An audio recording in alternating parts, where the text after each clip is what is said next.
अभी अभी अमन अपने पूरे परिवार के साथ एक पुराने फ्लैट में शिफ्ट हुआ था क्योंकि उसके घर में रिनोवेशन का काम चालू था। जिस फ्लैट में अमन रहने आया था उस फ्लैट के मालिक ने साफ साफ बोला था कि ऊपर के फ्लोर में कभी भी मत जाना और वो कभी भी यूज मत करना। लेकिन जब अमन को पता चला कि आखिर वहां पे क्या है, तब से लेके आज तक अमन के दिमाग से वो बात गई ही नहीं।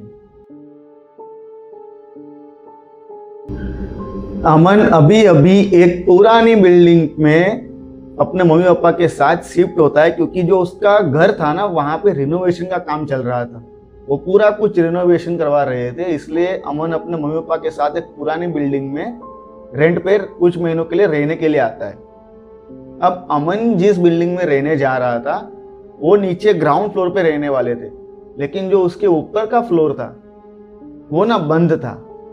और जो उस बिल्डिंग के जो मकान मालिक है, उन्होंने अमन और उसके मम्मी पापा को एक बात ना स्ट्रिक्टली बोली थी कि आप में से कोई भी ऊपर नहीं जाओगे, ना ही आप ऊपर छत पे जाओगे, और आप ये ऊपर का फ्लोर और छत यूज नहीं करोगे। अगर आपने किया तो आपको इसका एक्स्ट्रा रेंट पे करना पड़ेगा।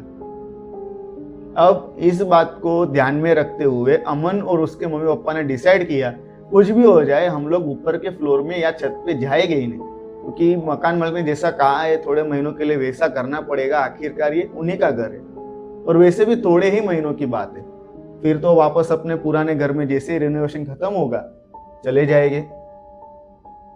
अब अमन यहाँ पे जब से रहने आया था ना, तब से उसको ना ऊपर के फ्लोर से ना कुछ नेगेटिव वाइब्स आती थी। उसे ना अनईजी सा फील होता था। जब भी वो वहां से गुजरता, ऊपर के फ्लोर के जो सीढ़ी है उसके सामने से गुजरता जब भी अमन, तब उसे हमेशा ये चीज महसूस होती कि ऊपर ना खड़े रह के कोई तो देख रहा है, या फिर अभी अभी कोई वहां से गुजरा है।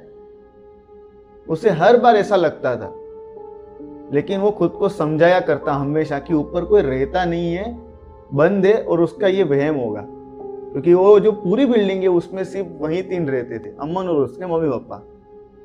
एक बार रात को तकरीबन 1 बजे के आसपास अमन उसके मम्मी पापा अपने घर में शांति से सो रहे थे, और अमन की ना बहुत ज्यादा कच्ची नींद, वो कच्ची नींद में सोता था। हमेशा जरा सी आवाज होती कि अमन उठ जाता। ऊपर के फ्लोर में से ना किसी के चलने की आवाज आती थी, और उस आवाज की वजह से अमन की नींद टूट जाती है। वो उठकर देखता है तो तभी वो आवाज आनी बंद हो जाती है। उसे पता था कि ये आवाज ऊपर के फ्लोर से आई है, लेकिन वो खुद को मनाता है कि मेरा वहम है, लेकिन ये उसका वहम नहीं था। दूसरे दिन सुबह अमन घर पे अकेला था। उसके मम्मी पापा मार्केट गए थे कुछ सामान लेने के लिए।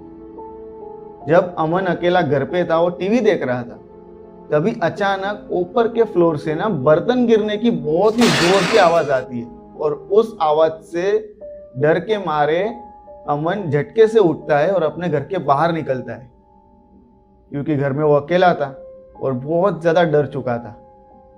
वो जैसे घर के बाहर निकलता है, अपने घर के सामने डर के मारे देखता है, तभी उसके मम्मी पापा घर पे आते और उसको पूछते क्या हुआ। तब अभी अभी जो कुछ भी अमन ने महसूस किया ना, वो सब बात वो बताता है, प्लस पिछली रात को उसने जो सुना वो भी बताता है। उसके मम्मी पापा ये कहते हैं कि तू बहुत ज्यादा सीरियल्स वगैरह देखा करता है, इसीलिए ये तेरा वहम है। अब अमन को पता था कि ये उसका वहम नहीं है। ये सारी चीजें उसके साथ हर दिन होने लगी, लगातार होने लगी, और इस बीच उसे एक बात पता चल गई थी कि ये सारी चीजें ना सिर्फ उसे ही दिखाई दे रही है, उसे ही सुनाई दे रही है, उसके मम्मी पापा को नहीं। तभी उसके मन में ख्याल आता है कि जो पड़ोस में जो घर है वहां पे एक बुजुर्ग दादाजी रहते हैं। सुनने में आता है कि उनका बचपन इसी एरिया में गुजरा है, तो शायद उन्हें इस घर के बारे में कुछ हिस्ट्री पता हो। एक दिन शाम को वो उस घर पे जाता है, शांति से बैठता है, दादाजी से बात करता है। बातों बातों में वो अपने घर की बात निकालता है, और इन दिनों उसने जो भी महसूस किया वो सारी बात दादाजी को बताता है। वो दादाजी अमन की सारी बात सुनकर डर के मारे मानो जैसे जम गए हो। थोड़ी देर चुप रहने के बाद कांपती हुई आवाज में, लड़खड़ाती हुई आवाज में अमन से कहते हैं कि तकरीबन 10 साल पहले अभी तुम जहाँ पे रहते हो ना, वहां के ऊपर के फ्लोर में एक पूरा परिवार मर चुका था। और उनके मरने के पीछे का रीजन ये था, जब वो लोग रात को सो रहे थे तो उनके ऊपर का जो फ्लोर है उनके घर में शॉर्ट सर्किट हुआ था। शॉर्ट सर्किट होने की वजह से ना पूरे घर में धुआं फैल गया। अब जो कि वो लोग सो रहे थे इसलिए उनका ज्यादा ध्यान नहीं रहा। वो लोग उठे तब तक धुआं पूरे कमरे में फैल चुका था और घुटन उनको बहुत ज्यादा होने लगी थी। उन्होंने दरवाजा खोलने की कोशिश की लेकिन घुटन की वजह से वो उतनी ताकत नहीं लगा पाए और पूरा परिवार दम घुटने की वजह से वहीं पे मर गए। और सुनने में आता है कि शॉर्ट सर्किट की वजह से बाद में आग भी लगी थी। आग में उन चारों की बॉडी जलकर राख हो गई। और तब से उस फ्लैट में जो भी रहने आया है उसे या तो कोई लड़की खेलती हुई दिखाई देती, या तो कोई लड़का खेलता हुआ दिखाई देता, या तो फिर मेल और फीमेल दोनों की एंटिटी साथ में दिखाई देती। आए दिन वहां पे ये शिकायत सुनने को मिलती। वहां पे जो भी आता वो टिकता नहीं। फिर उस मकान मालिक ने तय किया कि वो ऊपर का फ्लोर हमेशा के लिए बंद कर देगा। और तब से लेके आज तक ऊपर का फ्लोर बंद है। कुछ किराएदार नीचे के फ्लोर में जहां तुम रहते हो वहां रहने तो आते हैं, लेकिन उनके साथ भी तुम्हारे साथ जैसा हो वैसी चीजें होती है, इसलिए वो लोग वहां से भी खाली करके चले जाते हैं। अमन ये सारी बातें सुनकर डर भी गया था और श्योर भी हो चुका था कि मैं जो सुनता हूँ, मैं जो महसूस करता हूँ वो सच में है। अभी उसको सारी बातें पता चल चुकी थी और रात हो चुकी थी, इसलिए उसने डिसाइड किया अगले दिन सुबह वो उसके मम्मी पापा से बात करेगा और कुछ भी करके इस फ्लैट से जल्दी निकलकर दूसरे फ्लैट में शिफ्ट होगा। क्योंकि उसे डर था कि कहीं ऊपर की जो भी चीज है वो उसके मम्मी पापा को कुछ नुकसान ना पहुंचाए। अब डर के मारे अमन की तो मानो नींद ही उठ चुकी थी। वो ऊपर की अपने जो सोते सोते ना ऊपर की जो सीलिंग थी वहां पे देख रहा था। देखते ही देखते अचानक 2 बज जाते हैं और 2 बजते ही वहां से वो महसूस करता है कि कुछ जला और उस जलने की वजह से जो धुआं था वो नीचे उसके कमरे में आया और ऊपर से ना कोई भाग रहा हो, कोई चिल्ला रहा हो, वैसी आवाजें आने लगी। और वो एकदम ही डर जाता है ये सब चीजें देखकर और महसूस कर। उसकी आवाज सुनकर उसके मम्मी पापा उठ जाते हैं, लेकिन अमन ना डर के मारे कुछ बोल नहीं पाता, उसकी आवाज ही नहीं निकल पाती। उसका ये पूरा गला जाम हो चुका होता है। उसके मम्मी पापा ने उसे पानी पिलाया, उसे रिलैक्स किया और उसे सुला दिया। उस दिन के बाद अमन की तबीयत बहुत ज्यादा खराब रहने लगी। उसके मम्मी पापा उसे बहुत सारे डॉक्टरों के पास लेके गए, लेकिन कोई फर्क नहीं पड़ा। आखिरकार उसके पापा को एक बात समझ आई कि ये जो भी है ये शायद डॉक्टर के बस की बात नहीं है। वो एक अच्छे खासे पुराने मंदिर में जाते हैं और वहां पे जाके एक विद्वान पंडित को सारी बात बताते हैं। वो मंदिर था बजरंग बली का, और जो वहां पे दिन रात सेवा करते थे उन पंडित जी को सारी बात बताते हैं। पंडित जी ने एक तावीज अमन के मम्मी पापा को देकर बोला कि ये अमन के गले में पहना दो और कभी भी इसे निकालना मत, और मैं कल आपके घर आके सब कुछ चेक करूंगा। अब पंडित जी ने जैसा कहा वैसा अमन के मम्मी पापा ने वो तावीज अमन के गले में डाल दिया। दूसरे दिन सुबह 9-10 बजे पंडित जी अमन के घर आते हैं और उनके अंदर पैर रखते ही उन्हें सब कुछ समझ आने लगता है।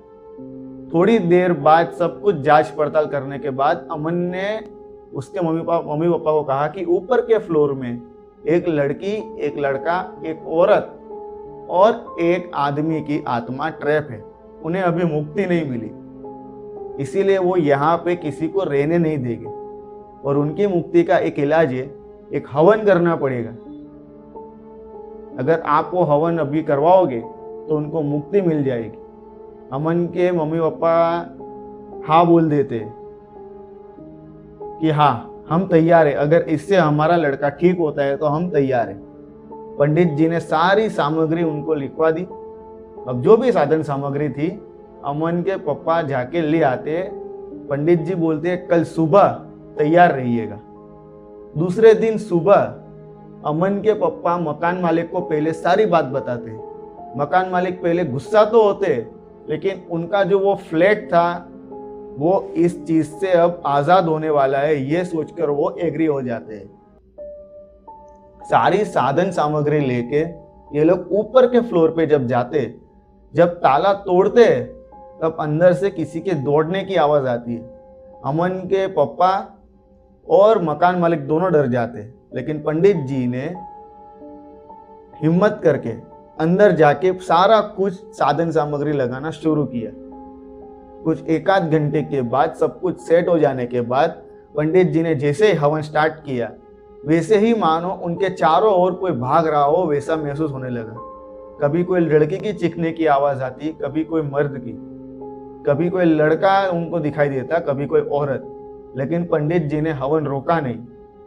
वो जैसे जैसे मंत्रोच्चार करते जाते वैसे वैसे उनकी चीखने की आवाज जोर जोर से आने लगती, लेकिन पंडित जी रुके नहीं। और जैसे ही हवन खत्म हुआ वैसे ही मानो कमरे के अंदर से ना एक जोर की हवा खिड़की की ओर जाके बाहर चली गई और एकदम से पूरे घर में सन्नाटा छा गया, एकदम शांति। पंडित जी ने बोला कि हवन खत्म हो चुका है और अब उनकी आत्मा को मुक्ति मिल चुकी है। उस दिन के बाद उस घर में कभी भी ना किसी लड़की को देखा गया, ना किसी लड़के को देखा गया, ना किसी औरत को, ना किसी आदमी को। अब उनकी आत्माओं को शांति मिल चुकी थी। लेकिन अमन इन सब की वजह से बहुत ज्यादा डर चुका था। अमन ठीक तो हो गया, लेकिन आज भी वो बहुत बार रात को चिल्लाकर उठ जाता है, क्योंकि जो डरावने पल उसने सहन किए थे वो उसके दिमाग में घर कर चुके थे।